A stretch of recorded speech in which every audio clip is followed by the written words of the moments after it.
Salut à tous, comment ça va? Aujourd'hui on se retrouve pour une nouvelle vidéo, tous les youtubeurs disent. On va se diriger vers le magasin de pièces auto.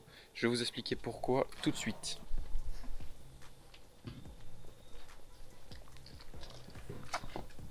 Alors en fait, il y a de ça 2 jours, pour dépasser quelqu'un ou je ne sais plus quelle raison, j'écrase l'accélérateur et là, catastrophe, voyant moteur allumé.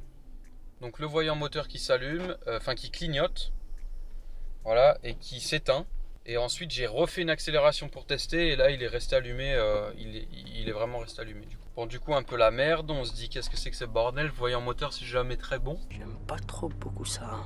Et du coup je me suis dit je vais acheter un scanner pour voir les codes d'erreur etc. Et donc on a été au magasin à AutoZone pour en acheter un. Ça coûtait environ 50 balles. Au moment de payer le mec il nous dit mais en fait vous devriez, au lieu d'en acheter un, vous devriez en louer un. On vous le loue gratuitement, c'est-à-dire vous le payez 200, c'était un scanner plus sophistiqué en plus. Vous le payez 250 dollars et quand vous le ramenez dans les 3 mois, on vous les rend. Donc en gros, c'est gratuit quoi. Du coup, on a pris ce petit scanner. Voilà. Donc ça ressemble à ça. Donc c'est un scanner qui se branche en OBD2 dans la prise là qui est en dessous le volant. Après ça dépend des voitures mais voilà. Voilà, donc vous pouvez voir que là, il nous indique un code qui est en attente. Donc c'est pour ça qu'on n'a pas de voyant moteur qui est affiché sur le tableau de bord. Mais du coup, donc je branche le scanner et là, je vois quoi? Donc misfire detected. Donc en gros, un misfire. Alors, je me souviens plus comment on dit ça en français et j'ai pas recherché. En gros, c'est quand vous avez le cycle d'allumage qui est pas synchro. Bon, si vous voyez à peu près comment fonctionne un moteur, vous avez un mélange d'air et d'essence qui se produit, un mélange qui se fait et une étincelle qui vient allumer le tout et explosion qui pousse le piston. Voilà. Donc ça, le fonctionnement classique d'un moteur. Donc là, en gros, un misfire, c'est quand vous avez le cycle qui est perturbé. C'est-à-dire que votre mélange d'eau, d'essence, le mélange d'essence, d'air et l'étincelle doit se faire dans un ordre bien précis. Et quand vous avez un misfire, c'est que cet ordre il est perturbé. Là, moi en l'occurrence, ces misfires ils se sont produits à haut régime, en pleine accélération, genre à 4 ou 5 000 tours minute. Donc voilà, ça dépend un peu de plein de choses. Donc, vous pouvez avoir plusieurs causes. Vous pouvez avoir des choses très simples comme par exemple les bobines. Ici on appelle ça des coil packs. Donc vous avez les bobines qui sont en charge d'allumer l'étincelle à travers la bougie. Vous avez les bobines qui peuvent déconner et donc envoyer l'étincelle au mauvais moment ou ne pas l'envoyer ou voilà et du coup ça fait un misfire. Vous avez la bougie en elle-même qui peut déconner. Vous avez les câbles même qui vont jusqu'à la bobine qui peuvent déconner. Ça c'est pour la partie électrique et ensuite pour la partie essence, vous pouvez avoir les injecteurs qui déconnent, le filtre à essence. Voilà, c'est-à-dire pas assez d'essence qui arrive à un certain moment, ce qui fait que l'explosion ne se produit pas au bon moment ou voilà, enfin du coup vous avez un misfire. Et ensuite vous avez l'air, donc vous pouvez avoir pas une bonne quantité d'air qui arrive, c'est-à-dire qu'il y a une fuite quelque part ou quoi. Et du coup l'explosion se produit pas bien et du coup misfire. Enfin bref, il y a plusieurs raisons. Là le véhicule il roule, on sent rien en fait tant que je tire pas dedans. Tout à l'heure j'ai refait un test et c'est vrai qu'en pleine accélération j'accélère tout le temps genre pied au plancher, donc en gros mon accélération est fixe et pourtant je sens que ça fait des à-coups, donc on sent les misfires quand même sur un V8, même s'il y a un cylindre qui fonctionne pas bien, on les sent quand même. Donc du coup quand j'ai branché le scanner, ça m'a dit misfire au cylindre 1. C'est un code B0301. Voilà, je crois que c'est commun à tous les véhicules. Donc là je savais que c'était le cylindre 1 qui buguait. Donc on peut directement investiguer dessus. J'ai décidé d'inverser les bobines. Les bobines sont très facilement interchangeables. Donc ça c'est bien. Du coup j'ai pris la bobine du cylindre 1, je l'ai mis sur le 2 et le 2 sur le 1. Voilà, comme ça si jamais c'est la bobine qui flanche, on le sait tout de suite. Heureusement, problème réglé. Pour c'est d'où vient le problème, parce que j'ai refait le test, donc j'ai effacé les codes, etc. J'ai refait le test et là j'ai un misfire non plus au cylindre 1 mais au cylindre 2 sur laquelle je viens de changer la bobine. Donc ça c'est une bonne chose parce que du coup ça veut dire que c'est la bobine qui déconne. Et donc là je me suis directement rendu sur internet pour aller acheter une nouvelle bobine. Donc là en fait je l'ai précommandé en ligne et là on est presque arrivé au magasin qui s'appelle Pep Boys pour aller chercher la bobine qui coûte exactement 30 dollars, toute taxe comprise. Voilà, donc là on est arrivé à Pep Boys. Donc on va aller chercher cette nouvelle bobine. Vous allez pouvoir voir comment on change une bobine sur un V8 5 litres 4 Triton de Ford. Comme elle a l'email avec la commande, elle est allée dedans pour récupérer la nouvelle bobine. Et moi je vais rester au chaud, tranquillou.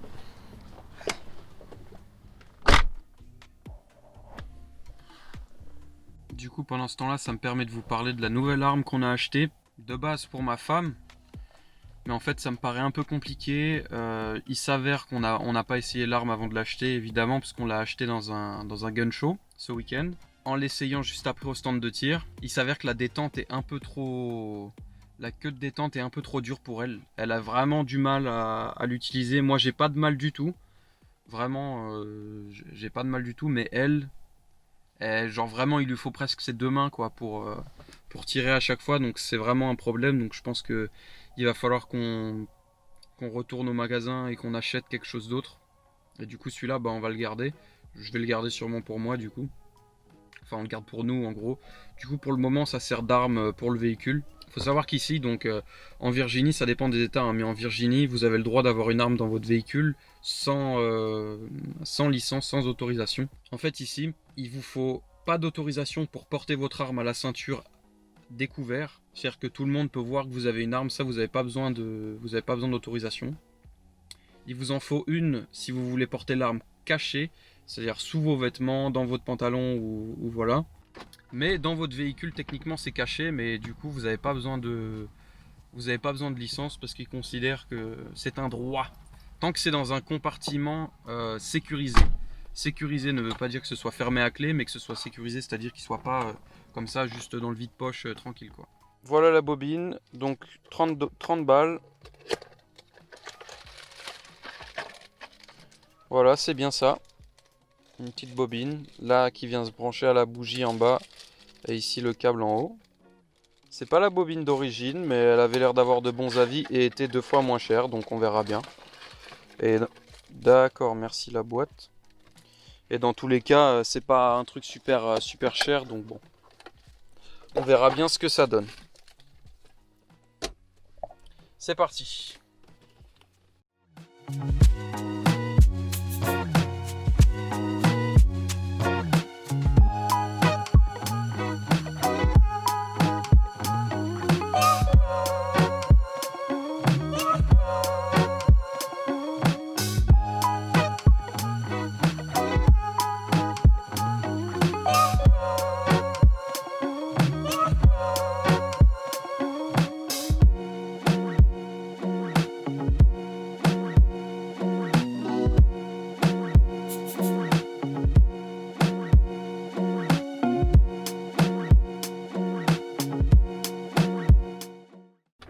On fait un petit arrêt obligatoire à Total Wine. C'est là où on achète du vin, des choses comme ça. Du coup, je disais, au niveau de l'arme, il va falloir qu'on retourne chercher quelque chose de plus facile à tirer pour elle. Du coup, pour le moment, ça sert d'arme de voiture. Donc, je sais pas si vous pouvez voir grand chose parce qu'il fait presque nuit, mais voilà. Il reste juste là. Donc, de toute façon, je vous ferai une vidéo de présentation complète. Mais du coup, c'est un Sky CPX1 en 9 mm. Donc c'est bien parce que c'est une taille vraiment réduite. Alors bon, c'est un peu beaucoup pour elle parce qu'elle a un petit gabarit et des petites mains. Par exemple, pour moi, c'est un très bon gabarit. Ça rentre même dans ma poche. Donc c'est pour dire. C'est vraiment petit. Ça tire du 9 mm. Donc ça, c'est toujours bien. Et voilà. Mais de toute façon, je vous ferai une vidéo de présentation complète. Je vous ferai une vidéo de présentation complète de l'arme avec un essai au stand dans les prochains jours. Et pour le moment, ça reste là en cas de nécessité. C'est assez fou quand même quand je me dis qu'en France on peut absolument pas se protéger. Alors après les armes, c'est toujours pareil. De toute façon, je vous ai dit je ferai une vidéo là-dessus. Mais ça a des côtés positifs, négatifs. Mais en tout cas, dans mon cas à moi, il m'est arrivé un truc il y a quelques mois.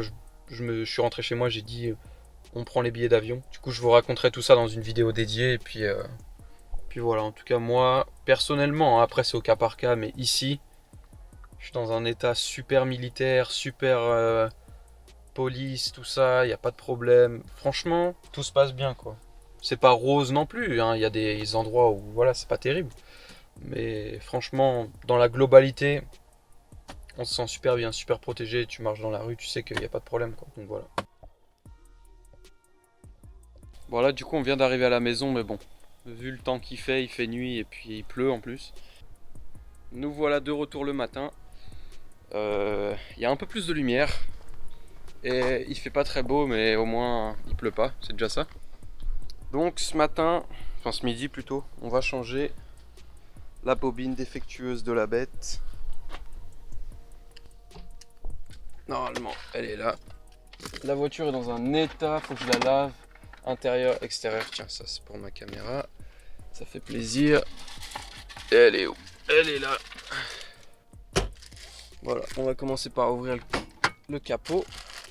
Non, d'ailleurs, on va commencer par effacer le code. Parce que sinon, après, une fois que ça sera réparé, on ne sait pas trop où on en sera. Donc alors, comme je vous ai dit hier, je sais pas si vous y voyez grand chose parce que hier il faisait assez sombre. Là, ça devrait être un peu mieux. Voilà le scanner, donc je le branche. Qu'est-ce qu'il nous dit? Là, il est en train de faire la connexion. Ok, alors donc on a une erreur en attente, donc c'est un P0302, donc un misfire au cylindre 2, comme prévu. Et donc je vais l'effacer. Hop. Voilà, donc là il n'y a pas de code d'erreur. Donc tout est bon. C'est bien effacé. Donc du coup, on va pouvoir remplacer cette bobine. Alors, d'abord je vais récupérer mes outils. Bon. On va commencer par ouvrir le capot. Donc comme vous pouvez voir ici, gros V8.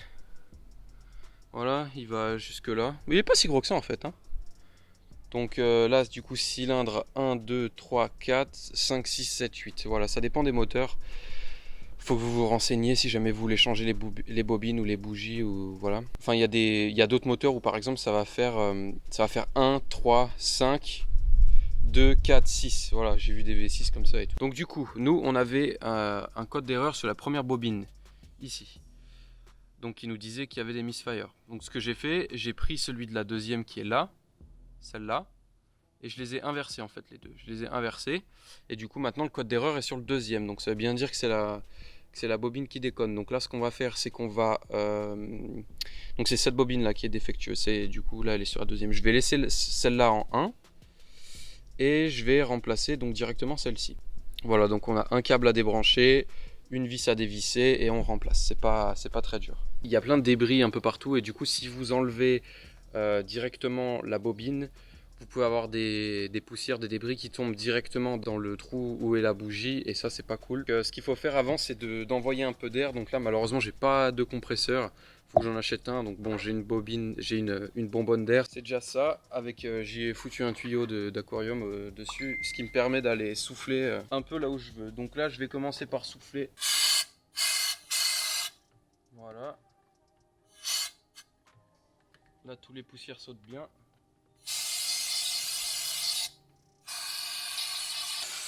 Voilà, donc ce câble là c'est le câble qui est branché à la bobine, donc là il est débranché. Voilà, donc là j'ai juste une vis à enlever ici, donc avec une petite clé comme ça se fait facilement.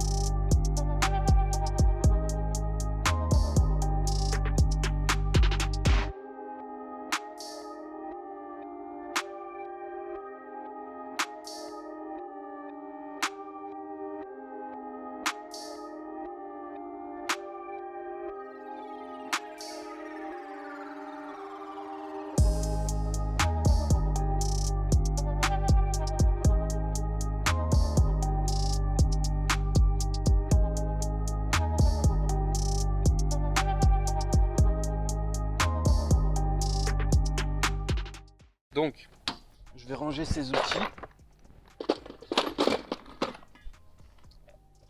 Et on va aller faire un petit test.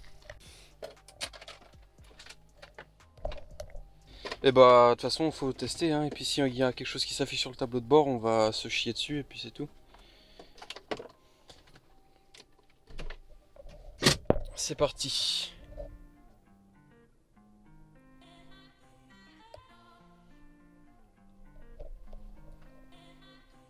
Hop.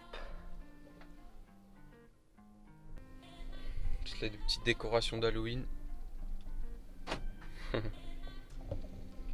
Ici, les gens fêtent Halloween beaucoup plus qu'en France.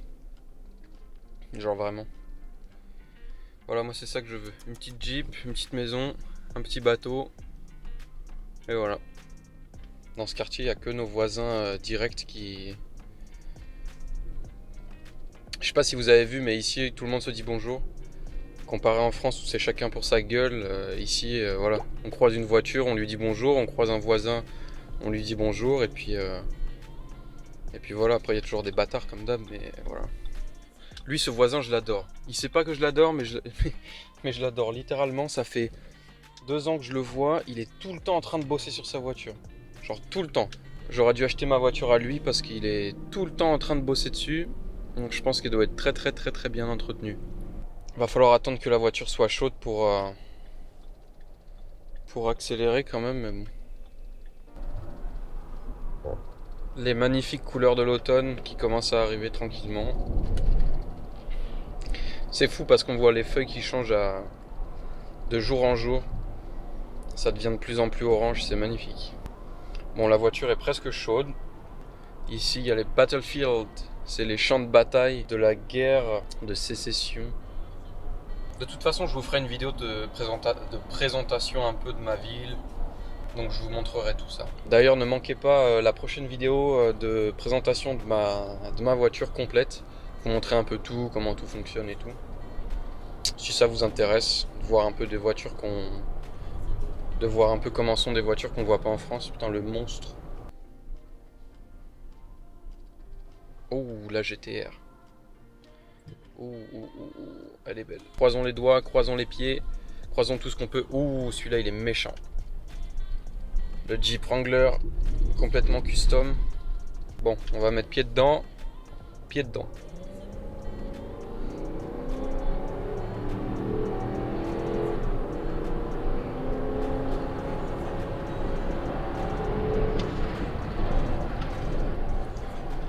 Bon, et bah, je crois que c'est un succès. Pas de code d'erreur. Tout va bien. C'est marrant comment ça marche quand même ce véhicule. Gros V8 de 5 litres 4, 300 et quelques chevaux. Mais en fait, il y a du... Alors c'est énorme, donc heureusement qu'il y a ça en fait pour pouvoir tirer la bête. Ça marche bien. J'ai conduit pendant 2 ans un karting plutôt rapide.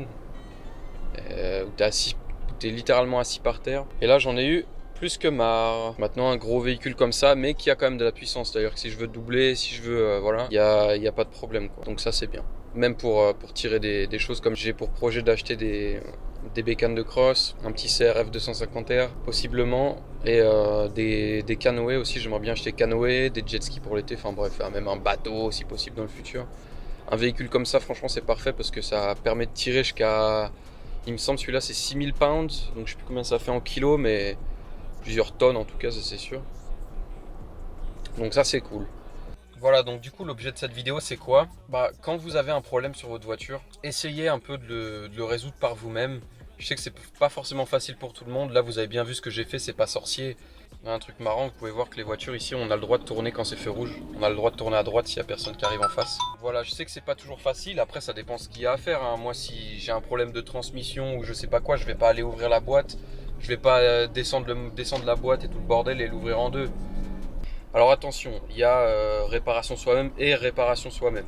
Si jamais vous avez acheté un véhicule genre neuf ou qui a un contrat d'entretien, ou voilà, qui est sous garantie ou quoi, ne vous faites pas chier à faire quoi que ce soit vous-même. Vous l'emmenez directement, comme ça vous êtes sûr, vous avez une traçabilité, vous perdez pas votre temps, et voilà.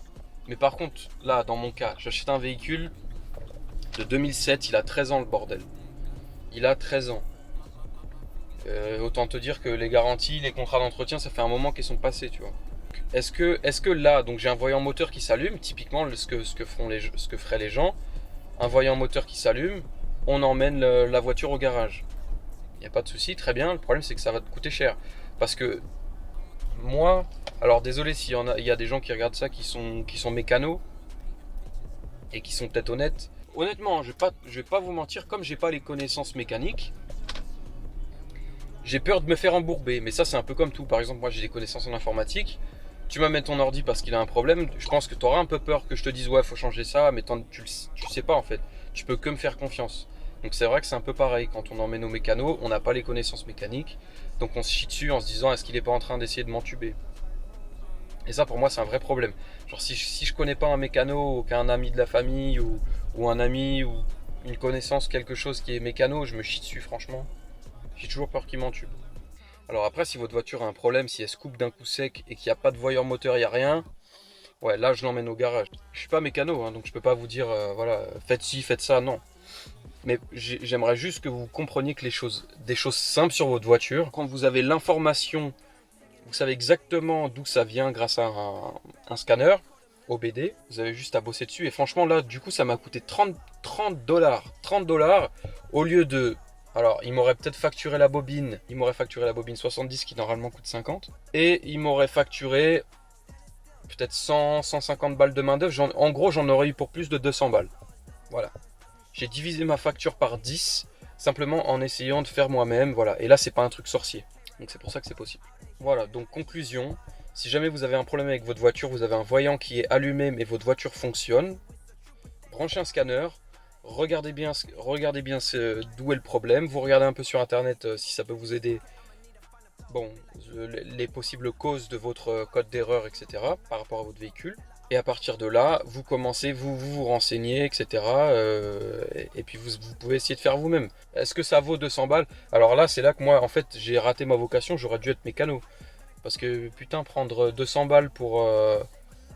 ou 100 ou 150 balles de main d'œuvre pour changer ça, franchement, les mecs, ils se mettent bien. Voilà, donc sur ces bonnes paroles, portez-vous bien. J'espère que ça vous aura aidé, ça vous aura ouvert un peu l'esprit peut-être, ou montré des choses, ou diverti, ou que sais-je.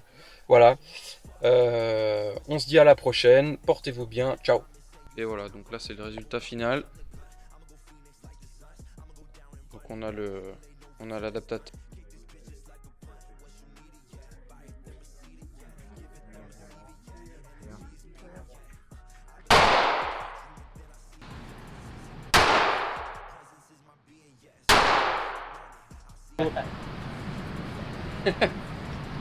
No novice, I'm just being honest, cause I always progress. Your prime is my worst shit, and my worst shit your best, bitch.